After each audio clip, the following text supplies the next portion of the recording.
अगर इमरान खान इलेक्शन लड़ेगा वोट ही नहीं देंगे। ਉਹਨੇ ਫਸਲਾਂ ਵੀ ਤਬਾਹ ਕਰਤੀਆਂ, ਨਸਲਾਂ ਵੀ ਤਬਾਹ ਕਰ ਦਿੱਤੀਆਂ। ਪਹਿਲੇ ਕੁੱਤਾ ਛੱਡ ਦਿੱਤਾ। सरकार आवाम जाएगी जहन्नम च, आवाम ने मजदूरी करनी है। ਨਾ ਭੈਣਾਂ ਨੇ ਚਾਹੁੰਦੇ ਜਾ ਕੇ ਉੱਥੇ। मियाँ आ गया है और मियाँ ही सब कुछ आकर ठीक करेगा। नवाज शरीफ से कोई उम्मीद नजर नहीं आ रही कि वो महंगाई कम करे। सर उनके बस की बात नहीं, वो कहाँ से करेंगे? अगर तो वो सारा कुछ अपना बेच के आ जाते इधर तो हम कहते वो मुल्क के लिए कुर्बानी के लिए इतने आ रहे। 2023 के इलेक्शन में वोट किसे दें? वोट तो भाई इमरान खान का, वोट इमरान खान का, जान इमरान खान। वो तो जेल में है। ईमान मेरा अपना, ईमान अल्लाह पे। तो अगर इलेक्शन तक वो बाहर ना आए तो फिर किसे वोट देंगे? नहीं देंगे। अगर इमरान खान इलेक्शन लड़ेगा वोट ही नहीं देंगे। ਪਹਿਲੇ ਕੁੱਤਾ ਛੱਡ ਦਿੱਤਾ 14 ਦੇ ਵਿੱਚ। ਉਹ ਕੁੱਤੇ ਨੇ ਉਹਦੀਆਂ ਲੱਤਾਂ ਨੂੰ ਫੜੀ ਰੱਖਿਆ ਕਿ ਵੀ ਤੂੰ ਕੁਝ ਨਹੀਂ ਕਰਨਾ। ठीक है। ਤੇ ਪਹਿਲੇ ਵੀ 3 ਵਾਰੀ ਹਕੂਮਤ ਕੀਤੀ ਹੈ, ਇੱਕ ਵਾਰੀ 4 ਸਾਲ ਕੀਤੀ ਹੈ, 3 ਸਾਲ ਕੀਤੀ ਹੈ ਤੇ ਕੀ ਕੀਤਾ? ਰਿਲੀਫ ਨਹੀਂ ਮਿਲਿਆ ਆਵਾਮ ਨੂੰ। ਕਿਹੜਾ ਰਿਲੀਫ ਨਹੀਂ ਮਿਲਿਆ ਦੱਸੋ? ਆਵਾਮ ਤੇ ਭੁੱਖੀ ਮਾਰੀ ਹੈ, ਪੈਟਰੋਲ ਹੋ ਗਿਆ 284 ਰੁਪਏ। ਨਹੀਂ ਸੀ ਛੱਡਣਾ ਨਾ ਕੁੱਤਾ ਲਿਆ ਕੇ। ਉਹਨੇ ਫਸਲਾਂ ਵੀ ਤਬਾਹ ਕਰਤੀਆਂ, ਨਸਲਾਂ ਵੀ ਤਬਾਹ ਕਰ ਦਿੱਤੀਆਂ। लेकिन इसमें तो एक और बात मजे की और भी है ना कि देखें, फर्ज करें इस पाकिस्तान में 75-76 साल हो गए, वोट पे तो वज़ीर आज़म बना ही नहीं। वोट का क्या असर है? वोट को क्या करना है? वोट पे आपने कभी सोचा है? आप न्यूज़ वाले आपने कभी सुना है ये बात कि अगर ऐसा हो तो फिर एक बात ज़रूर है, चाहे इमरान खान हो, नवाज शरीफ हो, जरदारी साहब हो या कोई और साहब हो, जितने भी सियासतदान हैं, ये सारे अगर ये चाहते हैं कि इस मुल्क का कुछ बने, लेकिन उसके लिए ये हल नहीं है मैं एक की टांग खींचूं, दूसरा दूसरे की टांग खींचे, तीसरा तीसरे की टांग खींचे।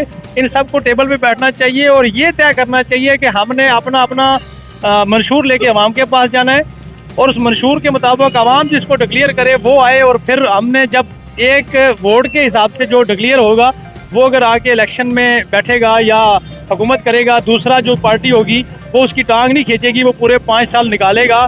बाकी उसके हद तक जो अपोजिशन में होंगे या जो सियासी लोग होंगे उसकी सपोर्ट करेंगे, तब जाके मुल्क का कुछ बन सकता है। भाई यहाँ तो ऐसा हुआ ही नहीं आज तक। 75 साल हो गए कि वोट पे कोई बन गया। मैं ना भी दूँ वोट नवाज शरीफ साहब को, तो अगर उनको वज़ीर आज़म बनाना तो वो तो खुद ही बन जाएंगे। नवाज शरीफ होना दे 200 शुगर मिला, आज तक उन्होंने चीनी तो सस्ती की नहीं है। सारे चोर ने, नवाज शरीफ ही चोर है।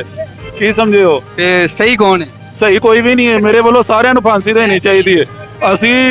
ਅਸੀਂ ਮਜ਼ਦੂਰੀ ਕਰਦੇ ਰਹੇ ਹਾਂ, ਚੀਤਾ ਮਾਰਦੇ, ਅਸੀਂ ਮਜ਼ਦੂਰੀ ਕਰਨੀ ਹੈ। ਸਹੀ ਕੋਈ ਇਨਸਾਨ ਨਹੀਂ, ਨਾ ਸ਼ਹਬਾਜ਼ ਸ਼ਰੀਫ, ਨਾ ਨਵਾਜ਼ ਸ਼ਰੀਫ, ਨਾ ਇਮਰਾਨ ਖਾਨ ਤੇ ਨਾ ਜ਼ਰਦਾਰੀ, ਸਾਰੇ ਹੀ ਚੋਰ ਨੇ। ਆਵਾਮ ਕਿੱਥੇ ਜਾਵੇ? ਆਵਾਮ ਸਰਕਾਰ ਆਵਾਮ ਜਾਏਗੀ ਜਹੰਨਮ ਚ। ਆਵਾਮ ਨੇ ਮਜ਼ਦੂਰੀ ਕਰਨੀ ਹੈ। ਆਵਾਮ ਨੂੰ ਟਰੱਕ ਦੀ ਬੱਤੀ ਮਗਰ ਲਾਇਆ ਤਾਂ ਉੱਥੇ ਹੀ ਲੱਗਣਾ। ਠੀਕ ਹੈ। ਪਾਕਿਸਤਾਨ ਦੀ ਤੇ ਗੱਲ ਤੁਸੀਂ ਛੱਡੋ, ਜਿਹੜੇ ਫਲਸਤੀਨ ਚ ਮੁਸਲਮਾਨਾਂ ਦੀ ਆਵਾਜ਼ ਕੌਣ ਬੁਲੰਦ ਕਰੇਗਾ? ਇਹ ਪੂਰੇ ਪਾਕਿਸਤਾਨ ਨੂੰ ਕਿ ਪੂਰੀ ਉਮਤ ਮੁਸਲਮਾਨ ਨੂੰ ਆਵਾਜ਼ ਬੁਲੰਦ ਕਰਨੀ ਚਾਹੀਦੀ ਹੈ। ਅਸੀਂ ਵੀ ਫਲਸਤੀਨ ਦੇ ਨਾਲ ਆ। ਤੇ ਰਾਤੀ ਮੀਆਂ ਸਾਹਿਬ ਨੇ ਤਕਰੀਰ ਕੀਤੀ ਹੈ ਤੇ ਅਸੀਂ ਕੋਈ ਦੋ ਟੋਕ ਬਿਆਨ ਨਹੀਂ ਸੁਣਿਆ ਉਹਨਾਂ ਦਾ ਫਲਸਤੀਨ ਦੇ ਬਾਰੇ। ਉਹਨਾਂ ਦੇ ਹੱਥ 'ਚ ਇਸ ਟਾਈਮ ਕੀ ਹੈਗਾ? ਉਹਨੂੰ ਤੇ ਹਲੇ ਜੋ ਸੂਰਤ ਹਾਲ ਆ ਉਹਦੇ ਮੁਤਾਬਕ ਉਹਨੂੰ ਤੇ ਹਲੇ ਵੀ ਨਹੀਂ ਪਤਾ ਹੈਗਾ ਕਿ ਉਹਦੀ ਹਕੂਮਤ ਬਣਨੀ ਹੈ ਜਾਂ ਨਹੀਂ ਬਣਨੀ।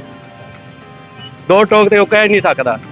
ਅਗਰ ਦੋ ਟੋਕ ਕਰਨਾ ਵਾ ਤੇ ਫਿਰ ਉਹਦੇ ਵਾਸਤੇ ਥੋੜਾ ਜਿਹਾ ਨਹੀਂ ਉਹਦੇ ਹੱਥ 'ਚ ਕੋਈ ਚੀਜ਼ ਅਜ਼ਮ ਤੇ ਹੋਣਾ ਚਾਹੀਦਾ ਨਾ ਕਿ ਜੇ ਸਾਡੀ ਹਕੂਮਤ ਆਈ ਅਸੀਂ ਜਹਾਦ ਦਾ ਨਾਰਾ ਬੁਲੰਦ ਕਰਾਂਗੇ। 에ਅਰਪੋਰਟ ਤੇ ਉਹਨਾਂ ਨੇ ਬਿਆਨ ਦਿੱਤਾ, ਤੁਸੀਂ ਨਹੀਂ ਸੁਣਿਆ ਹੋਏਗਾ ਤੇ ਪਤਾ ਕੋਈ ਨਹੀਂ। 에ਅਰਪੋਰਟ ਤੇ ਉਹਨਾਂ ਦਾ ਬਿਆਨ ਸੁਣੋ। ਫਲਸਤੀਨ ਦੇ ਹੱਕ 'ਚ ਬਿਆਨ ਉਹਨਾਂ ਦਾ ਇਹ ਹੁੰਦਾ ਹੈ ਕਿ ਅਸੀਂ ਮੁਜ਼ੰਮਤ ਕਰਦੇ ਹਾਂ। ਬਿਆਨ ਅਸੀਂ ਸੁਣਿਆ ਹੈ, ਅਸੀਂ ਮੁਜ਼ੰਮਤ ਨਾਲ ਕੀ ਹੁੰਦਾ ਹੈ?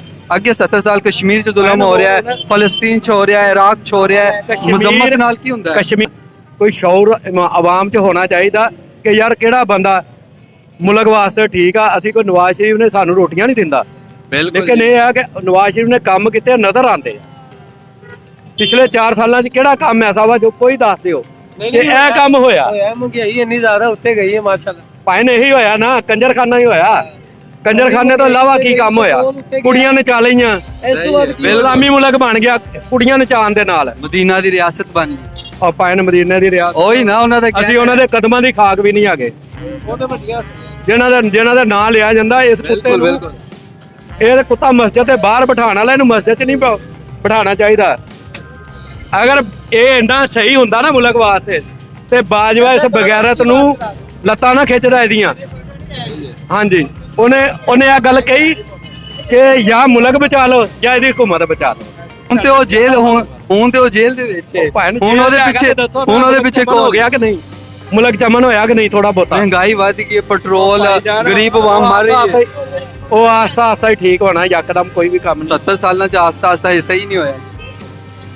ਜਦੋਂ ਠੀਕ ਹੋਣ ਦਾ ਟਾਈਮ ਆਇਆ ਸੀ ਨਾ ਕਰਵਾਉਂਦੇ ਇਹ ਕੁਛ ਨਾ ਭੈਣਾਂ ਨਚਾਉਂਦੇ ਜਾ ਕੇ ਉੱਥੇ ਹੈ ਵੋਟ ਕਿਹਨੂੰ ਯਾਰ ਨੂਨ ਲੀਗ ਕਿਉਂ ਕੋਈ ਮਕਸਦ ਕਾ ਤੋਂ ਨੂਨ ਲੀਗ ਨੂੰ ਸ਼ੁਰੂ ਤੋਂ ਹੀ ਸਾਡਾ ਵੋਟ ਉਹਨੂੰ ਦੀ ਵਜ੍ਹਾ ਹੈ ਕਿ ਭਾਈ ਉਹ ਅੱਛਾ ਲੀਡਰ ਹੈਗਾ ਉਹਨੇ ਮਹਿੰਗਾਈ ਵੀ ਤੋੜੀ ਹੈ ਸਾਰੇ ਕੰਮ ਉਹ ਕਰਦਾ ਮਹਿੰਗਾਈ ਤਾਂ ਹੁਣੀ ਵੱਧਦੀ ਹੈ ਨਾ 300 ਰੁਪਏ ਦੇ ਪੈਟਰੋਲ ਆ ਗਿਆ ਸੀਗਾ ਸ਼ਬਾਜ਼ ਸ਼ਰੀਫ ਦੀ ਦੋਰੇ ਹਕੂਮਤ ਹੈ ਹੁਣੇ ਤੇ ਹੁਣ ਥੱਲੇ ਵੀ ਤੇ ਆ 40 ਰੁਪਏ ਆਇਆ ਕਿ ਨਿਗਰਾਨ ਹਕੂਮਤ ਆਈ ਹੈ ਤੇ ਆਏਗਾ ਹੋਰ ਥੱਲੇ ਆਏਗਾ ਕੌਣ ਲਿਆਏਗਾ ਨਵਾਜ਼ ਸ਼ਰੀਫ ਲੈ ਆਏਗਾ ਨਵਾਜ਼ ਸ਼ਰੀਫ ਆਏਗਾ ਸਾਰਾ ਕੁਝ ਆਏਗਾ ਤੇ ਆਟਾ ਚੀਨੀ ਵੀ ਸਸਤਾ ਹੋਏਗਾ ਇਮਰਾਨ ਖਾਨ ਦੀ ਹਕੂਮਤ 'ਚ ਕੀ ਹੋ ਰਿਹਾ ਸੀ ਨਹੀਂ ਜੀ ਭਾਈਜਾਨ ਤੁਸੀਂ ਦੱਸੋ ਕਿਹਨੂੰ ਵੋਟ ਦੋਗੇ ਅਸੀਂ ਬਹੁਤ ਦਿਨ ਨਵਾਜ਼ ਸ਼ਰੀਫ ਨੂੰ ਵੋਟਦੇ ਆ ਸਾਡਾ ਸ਼ਾਦੀ ਕਰਨ ਆਉਂਦਾ